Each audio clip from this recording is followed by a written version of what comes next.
السي كريم كيقول الحمد لله هذيك العصا كنحمدو على الله وكنشكروه، هي اللي خلاتنا نقراو ونتوظفو ونعيشو مرتاحين في حياتنا وكثر من مرتاحين. هنيئا لك بعدا اخ كريم انك عايش مرتاح، كنشكروك على هاد البارطاج اللي درتي معنا. غير هو باش نتفاهموا الاخ الكريم السي كريم ان الابحاث العلميه اللي دارت في هذا الصدد تخالف تماما التصور ديالك انت، بحكم ان التجارب كدار على بزاف ديال الاطفال. الممارسه ديالك انت او التجربات ديالك انت ما عندهاش واحد الفالور مقارنه مع التجارب اللي دارت على الالاف او الملايين ديال الاطفال.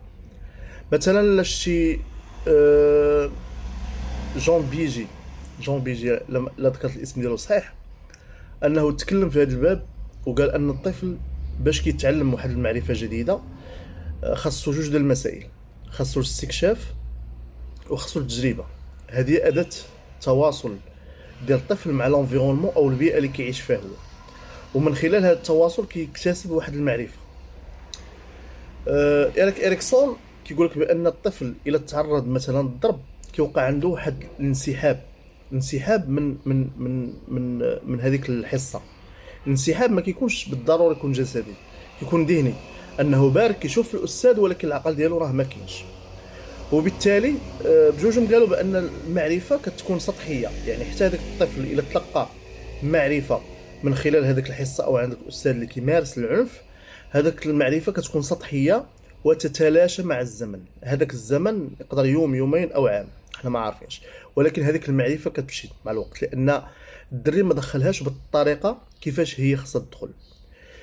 كاين بريس بيري، هذا دكتور مختص في علم الاعصاب، وقال بان الطفل مني كتضربو كتحفز منطقه الخطر عنده في الدماغ، وكيولي هو في اللاوعي ديالو في مرحله التاهب. بمعنى ان هذاك الطفل كيكون غير حاضي، بحال شي واحد حطيتيه في شي غابه وقلتي لي عندك السبع او شاف السبع، كيولي غير كيدور كيقلب. الا عطيتيه معلومه وهو في هذيك الحاله، واش هذيك المعلومه كتدخل الدماغ؟ طبيعه الحال لا. فبالتالي هاد العلماء اللي ذكرت لهم هما ثلاثه تقريبا، وكاينين بزاف ديال العلماء كاينين هنا وتكلموا في هذه المساله بحكم حتى ما عندهم تعنيف. كاينين بزاف ديال الناس يتكلموا في هذه المساله وقالوا بان التعليم والعصا متضادان لا يلتقيان، غير نحاولوا نفهموا.